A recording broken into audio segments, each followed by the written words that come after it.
J'espère que vous allez bien. Je vous souhaite la bienvenue dans un nouvel épisode de podcast où je suis pas toute seule puisque j'ai le plaisir d'accueillir Ophélie.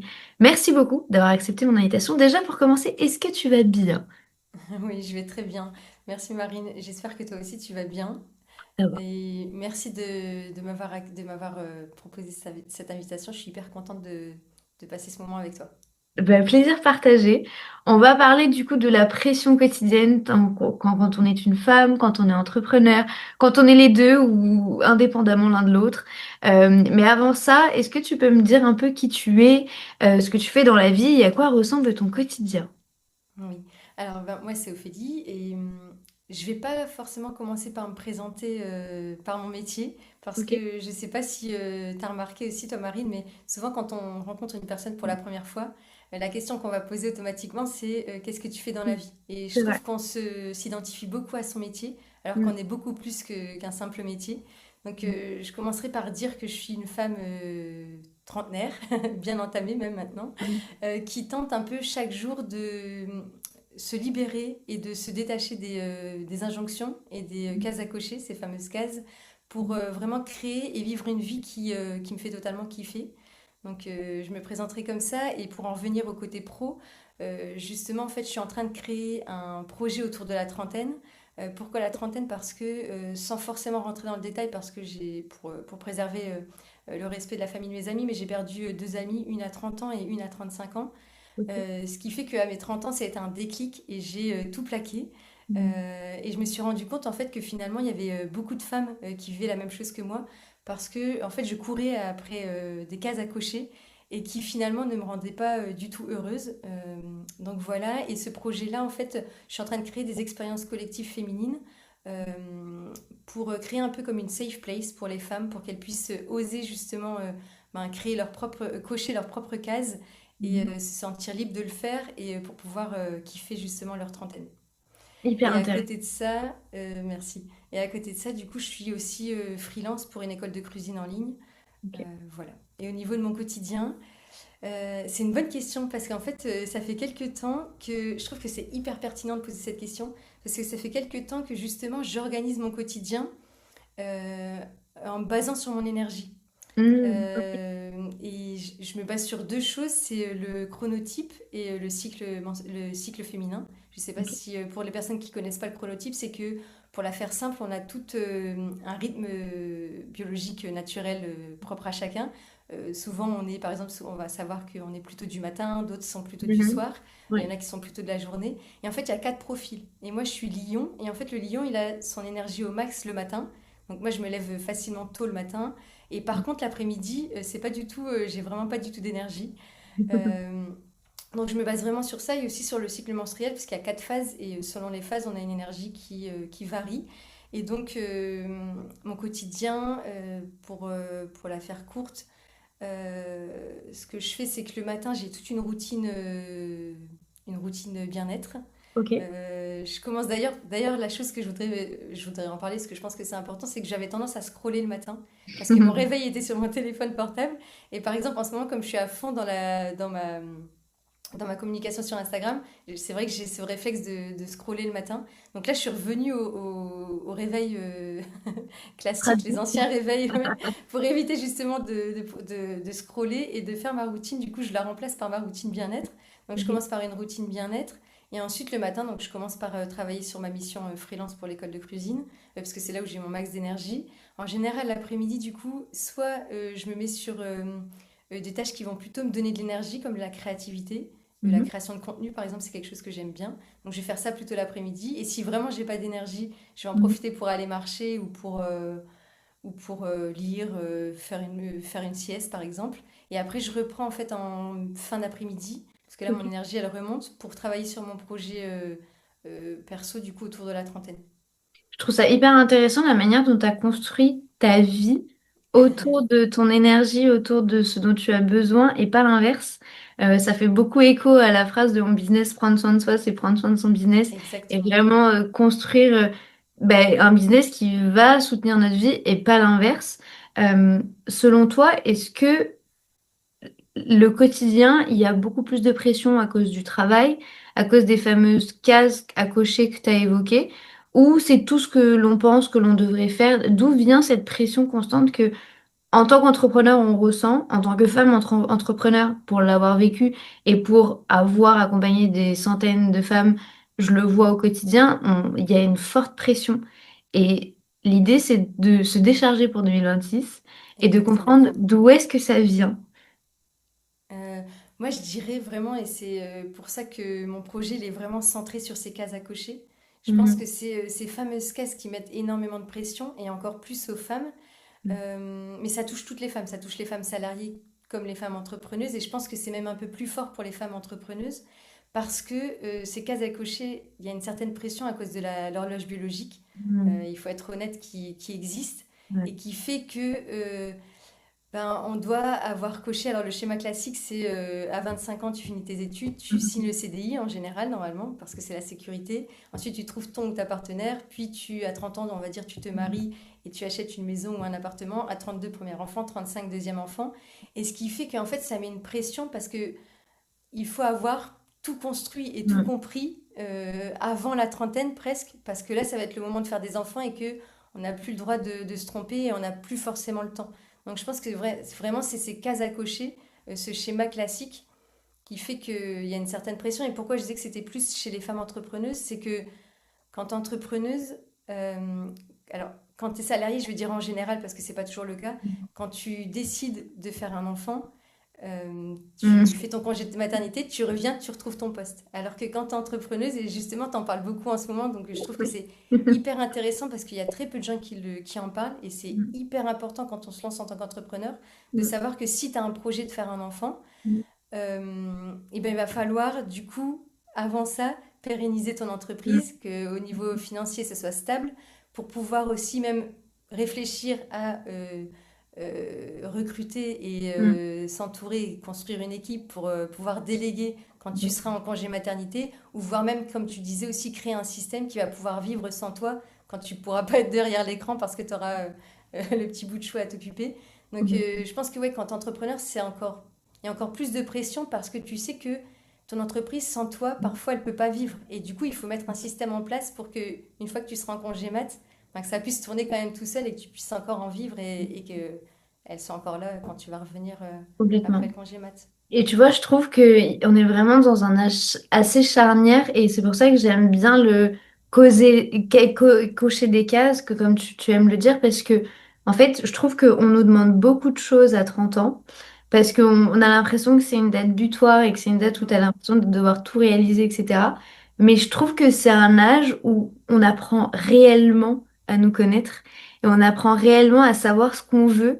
Et du coup, en fait, tu es toujours dans cette ambivalence de devoir satisfaire les gens qui nous entourent et les gens qui nous ont un peu toujours dicté ce qu'on devait dire de manière indirecte, mais Oui. de manière aussi très inconsciente. On est dicté par ce qui nous entoure. Et à côté de ça, on est dicté aussi sur l'envie de s'affirmer et de comprendre réellement ce qui nous va, ce qui nous va plus, ce qu'on aime plus. Et quand on est entrepreneur, encore plus parce que tout dépend de nous.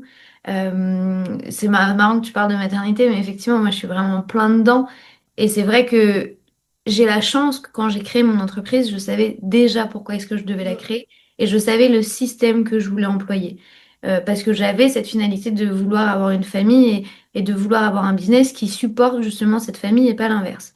Et c'est vrai que de le voir maintenant avec beaucoup plus de recul, bah, je m'estime chanceuse, mais d'un autre côté, c'est vrai qu'il y a eu cette fameuse cocher des cases. J'ai créé une entreprise qui fonctionne, j'ai été entrepreneur, je me suis mariée, j'ai acheté une maison. Enfin, tu vois, tu rentres quand même dans un patron où on te met dedans. Alors, je l'ai pas fait à contre-cœur, bien entendu. Tout Mm. ce que j'ai fait, c'était avec beaucoup d'intuition, d'impulsion et d'amour. Mais c'est vrai que on peut ressentir cette pression constante. À ton avis, et selon ce que tu as vécu et selon ce que tu expérimentes, quelle est la pression la plus silencieuse, celle dont on va le moins parler, mais qui pèse le plus? Ben, moi, je dirais que c'est celle de qu'on n'a pas le droit de douter et pas le droit de se plaindre en quelque sorte. Parce qu'en fait, quand on est entrepreneuse, comme je disais, on sort du schéma classique. Mm, Et quand tu es en plus femme, je pense que on t'attend un peu au tournant, en se mm, disant, ok, bon, elle est sortie, mais on va voir du coup si elle en est capable, du coup, de réussir et de cocher cette case de la réussite. Et ce complètement. qui fait que, en fait, quand tu es entrepreneuse, tu peux pas vraiment douter. Tu t'autorises pas à douter parce que forcément ton entourage, souvent en plus, c'est pas forcément l'entourage qui est dans l'entrepreneuriat, donc ils comprennent pas. Donc si tu doutes, on va forcément te dire oui, mais tu l'as choisi, tu savais que avant de te lancer dans l'entrepreneuriat, c'était Mm. difficile. Mm. Donc tu le savais, donc en fait tu dois pas te plaindre. Et c'est pour ça que toute l'importance de bien s'entourer. Moi, c'est ce que j'essaie de faire de plus en plus, de m'entourer de femmes entrepreneuses, mais de femmes entrepreneuses avec qui je vais pouvoir me sentir libre de dire que là je doute, là j'ai peur, là j'ai des craintes. Mm. Et parce que c'est là où tu vas te rendre compte que finalement, en fait, on en a toutes des Complètement. doutes. Complètement. Et que j'avais écouté un podcast, d'ailleurs j'en parle parce que ça peut aider beaucoup de femmes. J'avais écouté celui de Lena Situation avec Rihanna. Et elle lui Ok. demandait si elle doutait. Et Rihanna, même elle, disait qu'elle doutait. Donc moi, je me Mm. dis, si Rihanna doute, on peut toutes douter. Et donc c'est hyper important pour moi de se dire que oui, on a choisi, mais c'est pas pour autant que on n'a pas le droit de douter ou qu'on n'a pas le droit de se plaindre et que oui, c'est difficile. Et aussi de se dire que douter, c'est sain. En fait, c'est Mm. ce qui permet aussi de te remettre en question Mm. et de toujours avancer et progresser et de pas rester sur tes acquis. Complètement. Il y a vraiment cette phase où, pour le coup, ça résonne très fort parce que c'est vrai que quand on est entrepreneur, alors déjà, c'est un choix qu'on a fait, bien entendu. On le fait seul, mais généralement, on embarque un peu l'entourage Familial. avec nous, que ce soit les amis, que ce soit la famille, que ce soit le conjoint, que ce soit les enfants. Donc, il y a forcément toujours un peu cette pression, cette culpabilité de se dire, j'ai pas forcément le droit à l'erreur, mais surtout, il y a ce truc de perception d'extérieur où les gens pensent, tu vois, que c'est hyper facile, que en fait, t'es libre de faire ce que tu veux, quand tu veux, que t'es ton propre patron. Donc, dans le fond, t'as de la chance. Et effectivement, oui, cette chance-là se construit. Mais d'un autre côté, je trouve que c'est assez ingrat parce que les gens se rendent pas compte que même si on est notre propre patron, bah, on a des responsabilités vis-à-vis de notre communauté, vis-à-vis de nos clients. Donc j'aime bien dire que c'est un peu une prison dorée où en fait les gens pensent qu'on Mhm. fait tout ce qu'on veut, alors que parfois on peut ne pas faire ce qu'on veut comme on veut. Alors oui, on a le choix de savoir avec qui on va travailler, comment est-ce qu'on va travailler, notre rythme. Tu disais très bien, je travaille le matin, puis je travaille un peu en Mhm. fin d'après-midi. On s'adapte bien entendu et quand tu es dans le salariat, tu peux pas faire ce genre de choses. Ouais. Mais il y a quand même pas mal de contreparties que les gens ne voient pas. Par exemple, moi, j'en avais pas forcément conscience, mais par exemple, moi, le congé maternité en tant qu'entrepreneur ne va pas forcément être le même qu'un congé maternité d'un salarié. Mhm. Et ça, c'est quelque chose que les gens se rendent pas compte. Quand tu peux t'arrêter 4 mois, parce qu'au Portugal, le congé maternité, c'est 4 mois, bah, le salarié, il ferme son ordi, il met plus les pieds dans le business et c'est terminé. Et pendant 4 mois, c'est que son enfant, que sa famille, que la maternité, et c'est sa seule priorité. Je dis pas que mon enfant ne sera pas ma seule priorité à l'instant T, ça le sera, Mhm. mais il y aura forcément un truc derrière où je me dis, bah, il y a un business quand même qui est Mhm. là et qui a besoin quand même d'un peu de soutien, d'une équipe, de gestion, de process. Et c'est vrai que cette notion de liberté et cette notion de, d'une manière ou d'une autre, vous allez douter, et vous avez le droit de douter parce que c'est aussi votre liberté, je trouve qu'elle est très très très forte. Et je pense qu'il faut qu'on la démocratise encore plus. Ouais. Parce que en tant qu'entrepreneur, vous avez le droit aussi de vous plaindre. Moi aussi, parfois, j'ai pas envie de me montrer. Moi aussi, parfois, j'ai la flemme de travailler. J'ai la flemme de créer du contenu. Et pour autant, c'est ma passion et j'adore ça.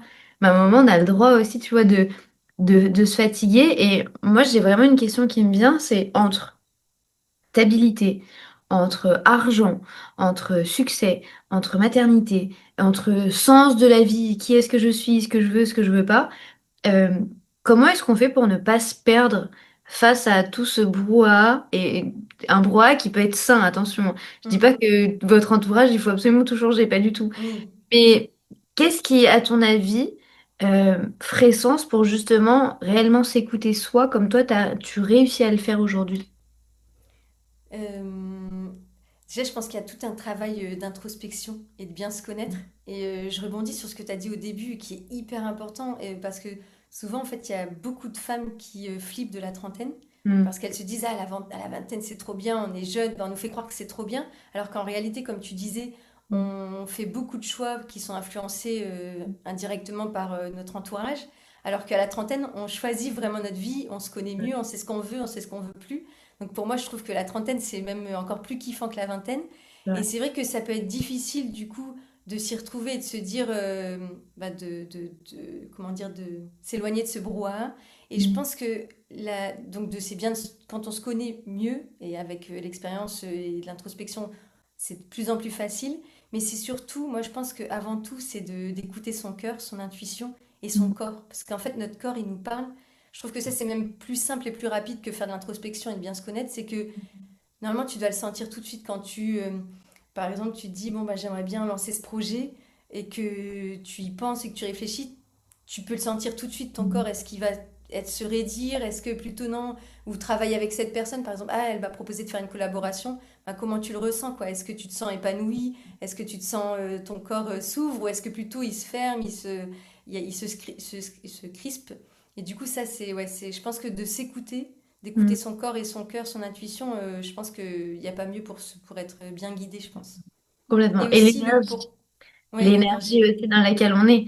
Par exemple, tu vois, parfois, moi, quand j'avais encore mon agence, il y avait certaines réunions, j'avais pas envie d'y aller. Je constatais que je mettais la préparation de la réunion le lundi, ça pouvait être le vendredi. Ben, je décalais jusqu'au jeudi soir, 20h, parce que j'avais pas envie et parce que, en fait, il y avait cette peur qui était hyper présente à chaque fois, jusqu'à, ben, du coup, me rendre compte qu'au final, c'était un projet qu'il fallait clôturer. Non pas parce que ça Exactement. fonctionnait pas, mais parce que ça demandait trop de ma personne et que je n'étais plus du tout alignée avec cette envie-là de pourquoi est-ce que je le fais en fait. Et ce Exactement. pourquoi-là était hyper présent. Pourquoi est-ce que je le fais? Pourquoi est-ce que je me tue à la tâche? Alors que si je reviens sur un truc beaucoup plus simple, ben, je suis sûre que je prendrais beaucoup plus de plaisir. Exactement. En fait, il y a aussi ces deux notions, comme tu disais, l'énergie et le pourquoi. C'est toujours se demander bah, pourquoi je le fais, Mm. pour essayer de comprendre du coup s'il y a vraiment, ça vient vraiment de nous ou pas. Et aussi Ouais. cette question d'énergie, en fait, c'est de se dire quand on fait aussi quelque chose, c'est de se dire est-ce que ça me prend de l'énergie ou est-ce que ça m'en coûte? Et du Mm. coup, si ça t'en coûte, ben là, clairement, c'est que c'est pas bon et qu'il faut changer ou ne plus le faire. Et Complètement. ça rejoint aussi ce qu'on dit avec douter, où on n'a pas le droit de douter en tant qu'entrepreneur, surtout si au moment où ça fonctionne, et que là, Mm. tu commences à dire, ah, mais je doute, je sais plus si c'est vraiment quelque chose que j'ai envie de faire parce que c'est possible aussi, en fait. C'est pas forcément Mhm. parce que ça fonctionne que c'est quelque chose que tu aimes au quotidien. Moi, je pense que le but de la vie, c'est pas forcément de faire du chiffre ou de réussir à monter un gros business, c'est aussi de kiffer chaque jour ton quotidien parce on a qu'une vie et en fait, si tous les jours t'attends le week-end pour profiter ou pour Mm. kiffer, hein, c'est que ça va pas. Même si ta boîte elle fonctionne, c'est pas pour ça que tu dois rester dedans. Et c'est Mm. pour ça aussi qu'il faut s'autoriser aussi à se dire bon bah ce projet comme tu l'as fait avec la réunion, bah non là ça me convient plus, j'y prends plus plaisir, ça me prend de l'énergie. Ben ok, je vais changer et parfois, ça va pas forcément, les gens autour de toi vont pas comprendre parce qu'ils se Mm. disent ça fonctionne, tu as de la chance, tu es indépendante, ça fait de l'argent, c'est quoi ton problème en fait, qu'est-ce que tu veux de plus? Mais en fait, il Mm. n'y a pas que ça en fait. Et Mm. c'est aussi l'enjeu de l'entrepreneuriat, Mm. je pense qu'en général, quand on choisit cette voie, c'est aussi pour ça, pour pouvoir choisir ce qu'on a envie de faire, avec qui on a envie de travailler et ouais, d'apporter du plaisir au quotidien. Complètement. Quelle est, selon toi, la croyance qu'il faudrait déconstruire en priorité quand on parle notamment de pression quotidienne pour alléger justement notre quotidien? Parce que là, du coup, on parle dans un ensemble que vous Mhm, pouvez bien entendu adapter au fur et à mesure à votre quotidien, parce que l'objectif n'est pas de transformer votre vie après ce podcast. Moi, j'aime bien dire exactement. qu'on y va étape par étape et on fait petit à petit. À l'instant T, au quotidien, quelle est la première croyance que tu dirais aux gens d'éliminer et de gommer? Ouais. Je rebondis sur ce que tu dis qui est super important parce que moi je sais que j'ai tout plaqué à 30 ans parce que justement j'avais pas forcément les clés pour faire autrement. Mais je Ok. pense que le but c'est pas forcément de, tu vois, même dans le projet que je suis en train de construire, c'est pas pour aider les femmes à tout plaquer, à démissionner, à ne pas vouloir d'enfants, à changer toutes les cases qui sont prévues à la base. C'est de, comme tu dis, de le faire progressivement et de pas, on n'a pas besoin de tout changer. Mais effectivement, je pense que la croyance à, à- comment dire, je perds des mots, mais la croyance à déconstruire, je dirais que c'est de dire que l'erreur, c'est pas mauvais en fait. Hmm. Que, parce que je pense qu'il y a pas d'erreur, il n'y a pas de mauvais choix.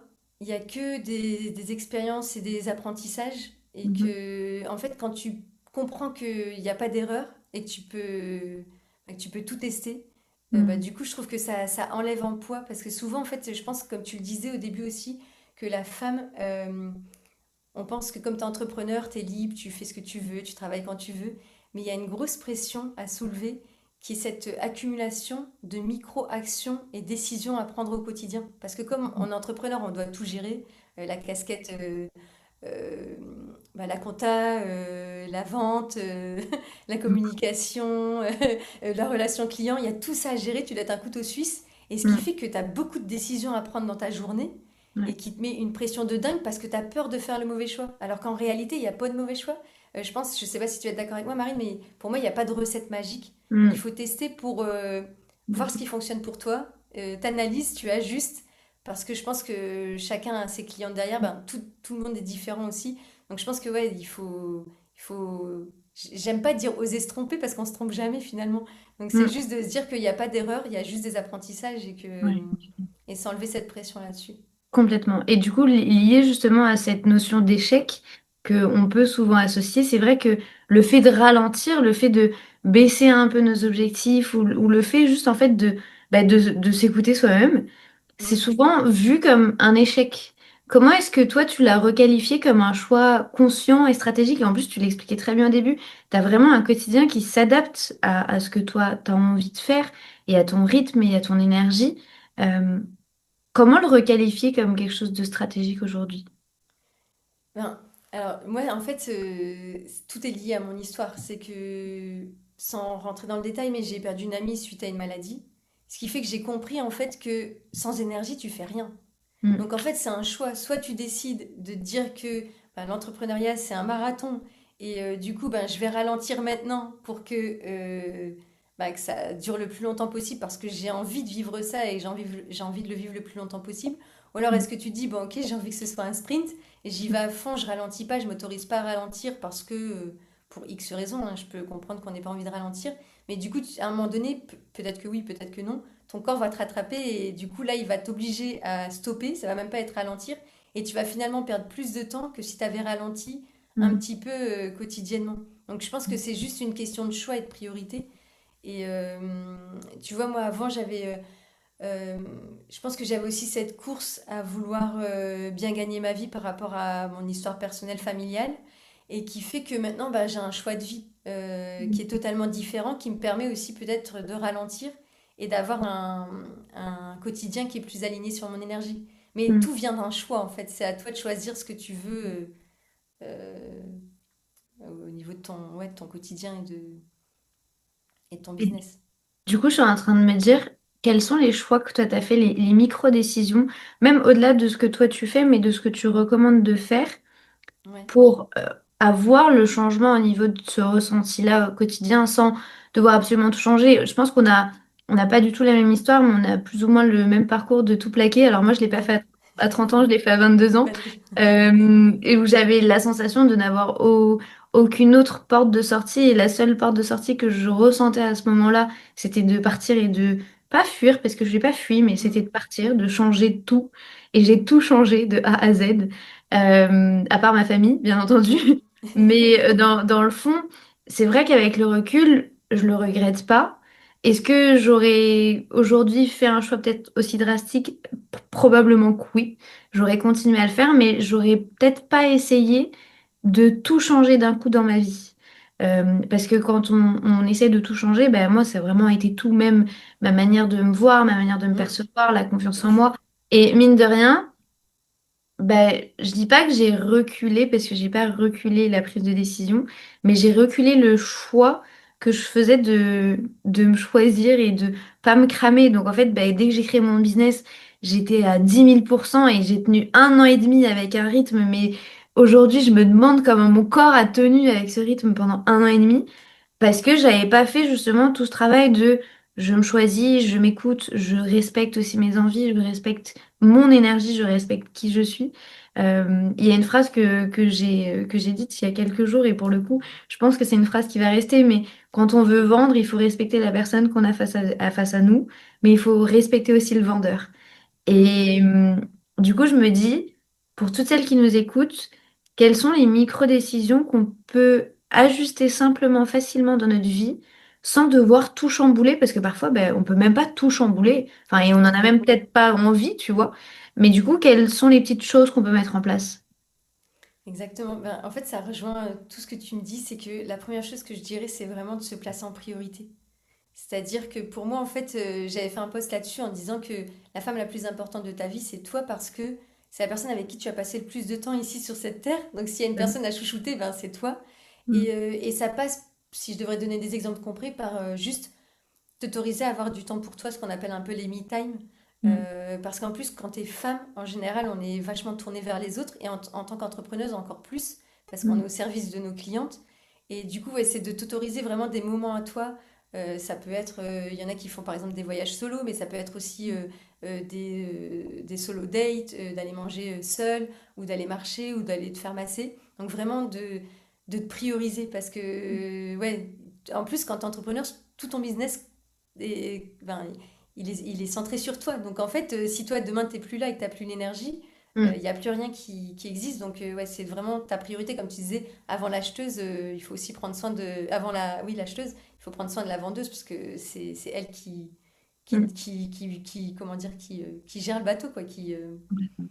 Et Complètement. après, moi je dirais aussi ça va être beaucoup de tourner sur soi, mais c'est de changer son discours interne. Mhm. De se parler un peu comme si tu parlais à une meilleure amie, parce qu'on est hyper dur avec nous-mêmes, on n'est pas du tout bienveillante, Mhm. on trouve qu'on fait jamais assez. Et je pense Mhm. que quand tu changes ton discours interne, eh ben, ça se ressent forcément sur ton business, avec tes relations, si tu as une équipe, même avec tes clientes aussi derrière, ça va se ressentir. Je pense que c'est hyper important ouais, Mhm. de bien se parler Mhm. et de prendre soin de soi.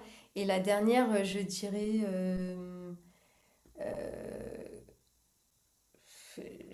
alors j'ai dit, ouais, se placer en priorité, son discours interne. Ah oui, je dirais célébrer aussi. C'est hyper Mhm. important et je pense que ça change tout. Moi, je suis une experte pour me dire en fin de journée, j'ai rien fait, au lieu de voir ce que j'ai bien fait. Et je pense que c'est hyper important de célébrer, parce que du coup, quand tu célèbres même des petites choses, bah, tu mets ton corps dans une dynamique de joie. Ben, la joie, j'aime pas dire ça, mais la joie attire la joie. Et c'est vrai que ben, c'est hyper important, ouais, pour se sentir bien et pour avoir un quotidien Complètement. plus, plus joyeux et plus sympa. C'est vrai que moi, j'étais aussi la première à être, je vais le dire, hein, tel que c'est, Mm, j'étais méchante avec moi-même. mm. Vraiment, genre, j'avais plus Moi tendance aussi. à pointer du doigt et à me dire, t'as pas fait ci, t'as pas fait ça, c'est nul, machin. Et vraiment, je dévalorisais beaucoup jusqu'au moment où, en fait, quelqu'un m'a dit, je crois d'ailleurs, c'est ma sœur qui m'a dit, mais attends, mais tu te rends compte que ça, tu me le dirais même pas à moi? Genre, tu dirais Mm, même pas ça à une amie, genre. Ça n'a pas de sens, là, ce que tu es en train de dire.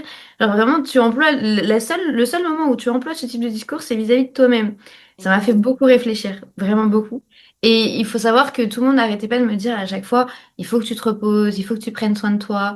Il n'y a pas que ton business. Et pendant longtemps, en tant qu'entrepreneur, et j'ai adoré la manière dont tu t'es présenté parce que moi, je faisais beaucoup cette erreur. mm, Je me définissais que en tant qu'entrepreneur. mm, Et je sais que c'est hyper difficile de sortir de ce carcan et de se dire qu'on est autre chose que notre métier. mm. Et je me disais, mais les gens veulent que je prenne soin de moi, mais ils veulent que je prenne soin de moi comment? Je sais pas quoi faire, enfin, j'ai pas de hobby, j'ai pas d'activité comme ça Mm. phare. Et en fait, je me complexifiais la vie par choix, hein. Enfin, alors que je Mm. déteste les trucs compliqués, les gens qui ont l'habitude de la Ouais, Business c'est vrai. Academy le savent. Mm, Mais en fait, c'était un choix de me dire, ah ben non, c'est trop compliqué, donc je peux pas le faire. Jusqu'au moment où, en fait, quand je me suis priorisée, vraiment, c'est pour ça que je vais vous en parler, parce que c'est tellement simple au final à le mettre en place au quotidien. J'ai juste choisi bah, d'avoir une routine le matin, alors qu'avant, c'était mon café, mon ordi direct. mm, Là, non, là, j'ai une routine au niveau du bien-être. Je ne travaille jamais en pyjama, absolument jamais. Je prends soin de mon chien, je prends soin de ma maison, je mm. lis, je prends mon petit déjeuner et seulement après, je vais travailler.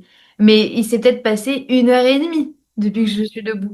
Alors qu'avant, c'était à peine j'ouvrais un œil, j'avais déjà ma tête dans les emails, passé 5 minutes, j'étais déjà devant mon ordi. Et en fait, il y a plein de petites choses comme ça au quotidien qui ont fait que bah, j'ai commencé à alléger la pression. Et ça m'a aussi fait prendre conscience de ce que je voulais changer dans mon business. Parce que quand on a la tête dans le guidon Ouais. et quand tout dépend de nous, bah, en fait, c'est un système qui est presque automatique. En fait, on a un pilotage automatique. Du coup, on se rend pas compte d'à quel point notre business prend de la place. Et moi, il m'a fallu que mon mec me dise, Marine, il est 22 heures. Genre, là, franchement, j'aurais juste Mm. kiffé regarder une série avec toi plutôt que tu sois en train de travailler. Et en fait, il a suffi qu'il me le dise une fois. Et que je me dise, non, mais en fait, c'est vrai que là, vraiment, pour le coup, c'est abusé. Genre, vraiment, si ça venait de lui, je pense qu'une fois, ça serait passé. Deux fois, je pense que j'aurais été saoulée. Au bout de la troisième, je pense que j'aurais commencé à faire la gueule. Là, lui, ça Mm. faisait 1 an et demi où tous les soirs, je travaillais jusqu'à 1 heure, minuit. Et je me dis, bon, ok, il a raison. Et c'est comme ça, en fait, que j'ai commencé à construire des systèmes qui dépendent pas de moi, mais parce que j'ai mis le doigt dessus. Et pour y arriver, il faut mettre justement le doigt sur ces choses-là. Euh, S'il y a une entrepreneur qui nous écoute aujourd'hui, qui a envie justement d'alléger son quotidien, d'alléger ce qu'elle met en place et de, ok, on souffle et il n'y a pas de pression, genre tranquille, demain il fera jour. Mm. Euh, Qu'est-ce que tu lui dirais? Quel est le message que tu aimerais lui transmettre? Bah, je lui dirais clairement, c'est une chose que je me dis souvent, c'est un nouveau mantra, c'est de dire tu es assez.